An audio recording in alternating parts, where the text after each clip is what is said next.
Hello friends, welcome to back my YouTube channel. I am Arav standing in front of you and today we are going to our next chapter. So let's start our chapter class 10 maths chapter 2 polynomials basic introduction part. So as in class 9th I think you have learnt about the polynomials. So let's start. What is polynomial? So polynomial is a algebraic expression that is made up of the variables and the constants that are used in this expression as well as the constant values are combined by the subtraction, addition and multiplication. So it is your polynomial. Now we will classify the polynomials in three parts: linear polynomial, quadratic polynomial,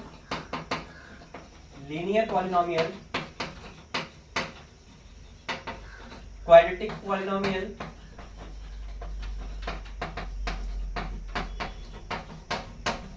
and cubic polynomial. So let me know one by one. So firstly from linear polynomial. So linear polynomial is an expression in which the highest power of your variable is 1. So यहाँ मैंने लिखा है 2x plus 3. तो x की power कुछ नहीं है तो इसका मतलब x पावर 1 है. So if your expression contain a highest power of x, highest power of variable is 1, then it means it is a linear polynomial. Second is quadratic polynomial. So I am writing an example: 2x square plus 3x minus 2 upon 5. So here the highest power of x is 2. There are two variables, x यहाँ पे भी है, यहाँ पे भी है, but the highest power of quadratic polynomial is 2. यहाँ पे x square जो है वो highest power है इन दोनों एक्सेस में, so it is a quadratic polynomial. And third one is cubic polynomials. तो cubic polynomials ऐसे polynomials होंगे जिनमें आपके जो वेरिएबल्स हैं उनमें हाईएस्ट पावर 3 होगी. तो x की हाईएस्ट पावर 3 होगी, यहाँ पे 4 नहीं हो सकती है. सो यहाँ पे आपने देखा कि linear, quadratic and cubic polynomial क्या होता है. इसके बाद हमारा नेक्स्ट टॉपिक है जीरोस ऑफ पॉलिनोमियल. तो let's start zeros of polynomial.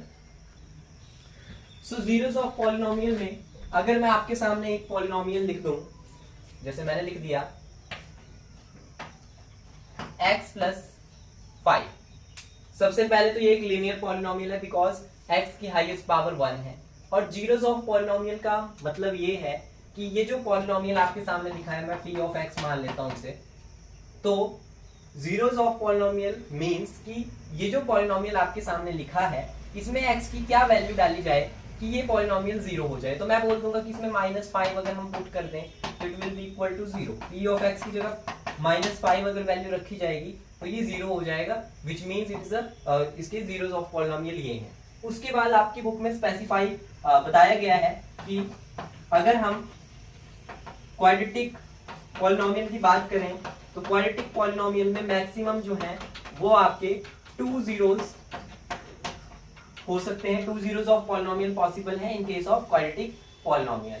And in case of cubic polynomial so 3 zeros are possible. ये जो आपके सामने मैंने 2 और 3 लिखे, ये मैंने मैक्सिमम के कॉन्टेक्स्ट में लिखा है. जरूरी नहीं कि वो 3 या 2 होंगे ही होंगे. इट्स अ मैक्सिमम नंबर की 2 हो सकते हैं, 2 से ज्यादा नहीं हो सकते, या 3 हो सकते हैं. क्यूबिक के कॉन्टेक्स्ट में 3 से ज्यादा नहीं हो सकते. इसके बाद हमारा टॉपिक है geometrical meaning of the zeros of polynomial. So in context of geometrical meaning of zeros of polynomial, it is a very important in mathematics, क्योंकि इसके बिना हम जो है zeros of polynomials के बिना हम कोई भी ग्राफ रिप्रेजेंट नहीं कर सकते हैं क्लास 10th के मैथमेटिक्स में, जो भी क्वाड्रेटिक या क्यूबिक इक्वेशंस का बनता है. So we can draw graph by using this method. So for example मैंने एक पॉलिनोमियल लिखा आपके सामने, p of x is equal to x square minus 4. And I want to find zeros of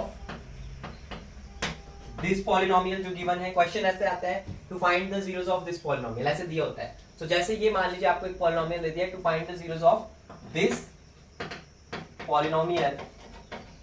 सो आपको क्या करना है, सबसे पहला स्टेप है put p of x equal to 0, so x square minus 4 को हमने पुट कर लिया 0 because it is the value of p of x, so x square equal to 4 आ जाएगा, -4 + 4 and x is equal to 4 है, ये square इधर जाएगा तो 4 का अंडर रूट बन जाएगा एंड x की वैल्यू जो आपके पास आएगी वो आएगी x equal to +-2, so it is the value of your x.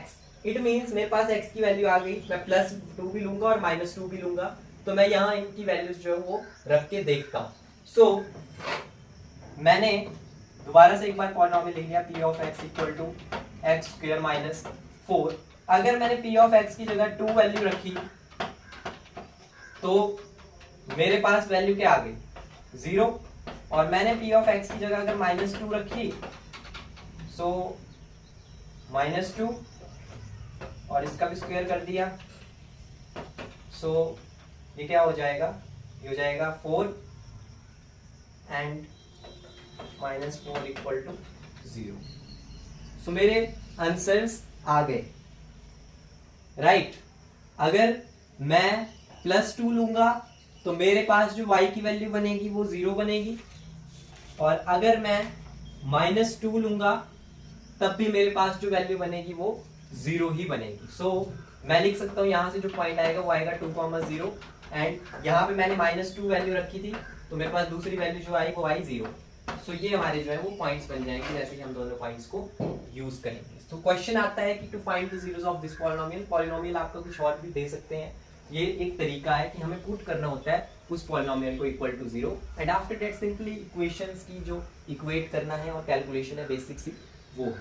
So it's a very easy question, तो आप भी कर सकते हैं.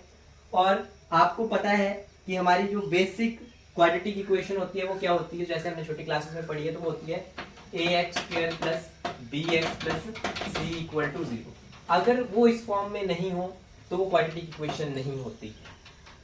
9th क्लास में हमने सीखा था स्प्लिटिंग द मिडल टर्म्स, तो उस वक्त हमने ये बातें पढ़ी थी. सो इस इक्वेशन से आपको पता चल जाएगा कि कब आपका जो ग्राफ है उसमें जो पैराबोला बन रहा है, कब वो पैराबोला जो है आपके ग्राफ का वो कब अपवर्ड बनेगा और कब जो है वो डाउनवर्ड बनेगा. सो अगर आपकी इस इक्वेशन जैसे मैंने आपको बताई ax² + bx + c जो है वो बेसिक इक्वेशन होती है, quadratic equation. So for any polynomial, quadratic polynomial, so अगर a की वैल्यू आपकी >0 है तो ग्राफ जो है वो अपवर्ड ड्रॉप होता है, और अगर a की वैल्यू जो है वो <0 है, 0 से कम है, तो आपका जो ग्राफ है वो एक मिनिमम वैल्यू देता है, तो वो डाउनवर्ड ड्रॉप किया जाएगा. तो ये भी आपने ध्यान रखना है, कई बार क्वेश्चन पूछ लेता है, ये देता है आपको कि a is less than 0 and a is greater than 0, तो आपको बताना होता है कि ग्राफ जो है वो कब अपवर्ड है एंड कब जो है वो डाउनवर्ड है. फिर आपकी एक्सरसाइज में सिमिलरली जैसे क्वेश्चन आपकी एक्सरसाइज है जिसके लिए मैं अगला वीडियो बनाऊंगा, बट उस टाइप के क्वेश्चंस भी एग्जाम्स में आ जाते हैं कि graph of y equal to p of x, ठीक है.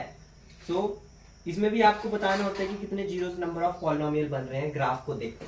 तो ये भी बहुत सिंपल है.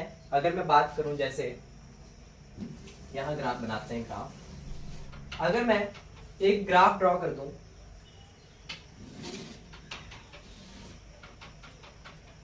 और इसमें ये तो आपको पता है x एक्सिस कौन है और y एक्सिस कौन है, ये y एक्सिस होता है, ये x एक्सिस होता है. सो अगर मैंने मान लो एक लाइन जो है वो ऐसे ड्रॉ कर दी और मैं इससे पूछा जाए कि इसमें कितने जीरोस नंबर ऑफ पॉलिनोमियल्स होंगे, सो इसमें 0 number of zeros of polynomial होंगे. क्यों? बिकॉज इट इंटरसेक्ट y पे इंटरसेक्ट कर रही है. जितनी बार जो लाइन होगी अगर आपकी ये ऐसे को इंटरसेक्ट हुई होती है x पे, तो मैं कैलकुलेट करता है कि कहाँ कहाँ इंटरसेक्ट हुई है x पे. जैसे एक बार यहाँ हुई है, एक बार यहाँ हुई है, एक बार यहाँ हुई है और एक बार यहाँ हुई है.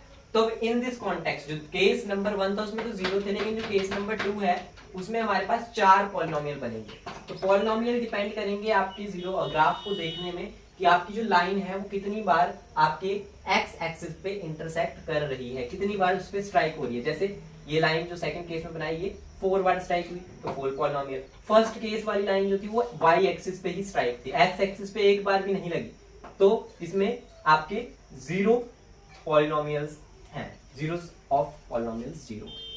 सो ये बहुत ही इजी सी इंट्रोडक्शन थी और इसमें वही चीजें आपको बताई गई जो आपके काम की थी और जो बहुत ही बेसिक थी, एक रैपिड क्विकली आपको बताई गई। सो आप इन चीजों को ध्यान से करें एंड इट गिव यू, आपको चीजें रिमेंबर रखनी है और ये आपको आगे भी हेल्पफुल रहेंगी जब आप एक्सरसाइजेस करेंगे अपनी। So thanks a lot of you everyone, please like, subscribe and show your support. Thank you to all of you.